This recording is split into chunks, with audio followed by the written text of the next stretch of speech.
यदि सभी चमार सरकारी नौकर बनकर सरकार की सेवा करेंगे तो समाज की सेवा कौन करेगा। जय भीम साथियों, आपका स्वागत है सामाजिक परिवर्तन की पाठशाला के एपिसोड 1 में। ये शब्द, ये लाइन जो मैंने कही कि यदि सभी चमार सरकारी नौकर बनकर सरकार की सेवा करेंगे तो समाज की सेवा कौन करेगा। जी हाँ साथियों, ये शब्द मेरे नहीं है, ये वो शब्द है जिस शब्द को सुनकर एक व्यक्ति को अपनी नौकरी छोड़नी पड़ी, वो मजबूर हुआ नौकरी छोड़ने पर। ये शब्द हमारे रहबर मान्यवर कांशीराम साहब के। साथियों, बात है सन 1975 की, जब मान्यवर कांशीराम साहब के एक साथी शिवधीर दिल्ली परिवहन में बस कंडक्टर थे। साहेब उन दिनों आंदोलन के काम से प्रतिदिन बस में सफर किया करते थे और रोज अखबारों के दफ्तरों में प्रेस नोट देने जाया करते थे।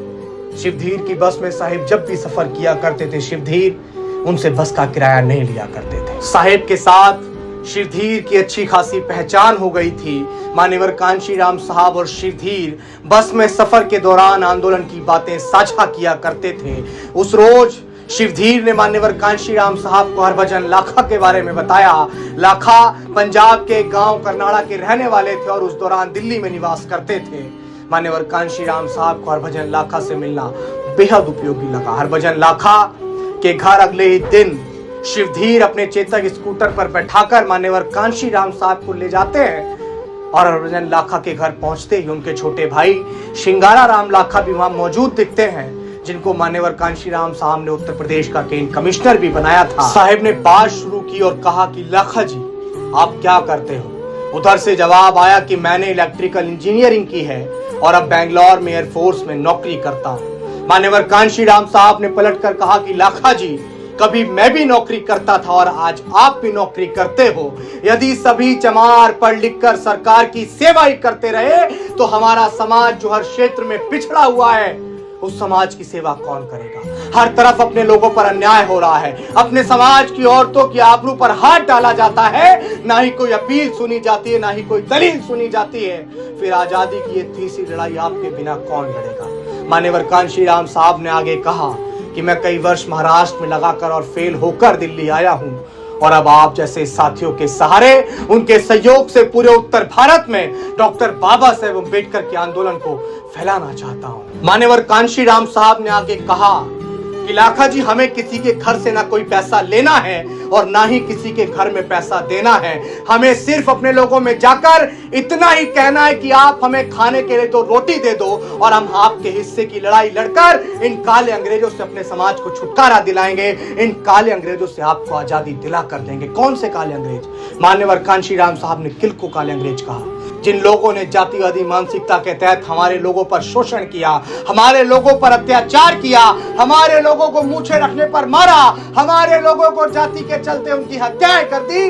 मान्यवर कांशीराम साहब ने उन लोगों को काले अंग्रेज कहा। लाखा ने मान्यवर कांशीराम साहब की बात सुनकर अपनी नौकरी से त्यागपत्र देने का फैसला कर लिया। लाखा जी मान्यवर कांशीराम साहब की ये बातें सुनकर बेहद गंभीर हो गए और इसके पश्चात लाखा अपने गांव करनाड़ा नजदीक बंगानवा शहर आ गए और पूरी तरह से मान्यवर कांशीराम साहब के साथ आंदोलन को समर्पित हो गए। याद रहे, वे लाखा ही थे जिन्होंने भारतीय संसद में सरेआम कहा था कि जुगराज सिंह तूफान अगर आतंकवादी होता तो उसके शहीदी समागम में 5 लाख से अधिक लोग नहीं पहुंचते। अब आप सोच रहे होंगे कि जुगराज सिंह तूफान कौन था, तो मैं आपको बता दूं कि जुगराज सिंह तूफान मात्र 19 वर्ष की उम्र में पुलिस के हाथों शहीद हो गए थे। वजह यह थी कि 1984 में इंदिरा गांधी के आदेश पर दरबार साहिब अमृतसर पर हमला सहा नहीं गया था। वे अन्याय के खिलाफ उठ खड़े हुए और शहीद हो गए। मीडिया और सरकार ने बहुत उछाला कि जुगराज सिंह तूफान एक आतंकवादी है। साथियों, हरभजन लाखा, जिसको मान्यवर कांशीराम साहब मिलने गए थे, शिवधीर सिंह मान्यवर कांशीराम साहब को हरभजन लाखा के पास मिलने लेकर गए थे, वही लाखा आगे चलकर 1989 और 96 में पंजाब की फिल्लौर लोकसभा क्षेत्र से सांसद रहे। समाज के लोगों ने उन्हें बाबा बोहड़ यानी बरगद के वृक्ष जैसा मजबूत व्यक्ति के खिताब से नवाजा। साथियों, देख रहे हैं हमारे रहबर मान्यवर कांशीराम साहब ने ये बात कहकर के यदि सभी चमार पढ़ लिख कर सरकार की सेवा करेंगे तो समाज की सेवा कौन करेगा। वो समाज जो हर क्षेत्र में पिछड़ा हुआ है, जिसके साथ शोषण है, अत्याचार है। और वो बात सुनकर हरभजन लाखा ने अपनी नौकरी छोड़ दी और लाखा 2 बार पंजाब से सांसद रहे। साथियों, इस कहानी का शीर्षक यही है कि आज भी वर्तमान समय में जो लोग आरक्षण की वजह से नौकरियों पर लगे, जो डॉक्टर बाबा साहेब अम्बेडकर के आरक्षण की वजह से आईएएस, आईपीएस, पीसीएस, जज, डॉक्टर, बैरिस्टर, कलेक्टर, इंजीनियर बने, बड़े बड़े उच्च पदों पर लगे, वो पदों पर लगकर अपने समाज को भूल गए, डॉक्टर बाबा साहेब अम्बेडकर के आंदोलन को भूल गए और अपने टीवी और बीवी और अपने बच्चों में मस्त हो गए। लेकिन मैं आज उनसे कहना चाहता हूं कि डॉक्टर बाबा साहेब अम्बेडकर की कही गई उस बात को आज भी सच मत करिए जब बाबा साहेब अम्बेडकर ने आगरा में कहा था कि मुझे मेरे समाज के पढ़े लिखे लोगों ने धोखा दिया। साथियों, इस बात को याद रखिए, हर एक व्यक्ति की नैतिक जिम्मेदारी है कि डॉक्टर बाबा साहेब अम्बेडकर के आंदोलन को आगे बढ़ाए और खासकर पढ़े लिखे लोग, जो नौकरी पेशे पर हैं, जो लोग पैसे से मजबूत हैं, जो लोग आर्थिक स्थिति से मजबूत है, वही अपने समाज को हर क्षेत्र में मजबूत कर सकते हैं। आज समाज फिर से पिछड़ा है, मूछें रखने पे मार दिया जाता है, पानी का मटका छूने पे मार दिया जाता है, ऐसी बहुत सारी घटनाएं हैं। याद रखिए, इस कहानी का यही शीर्षक है कि पढ़े लिखे लोगों को भी समाज को नहीं भूलना चाहिए, मैदान में उतरना चाहिए, इस मूवमेंट को आगे बढ़ाना चाहिए।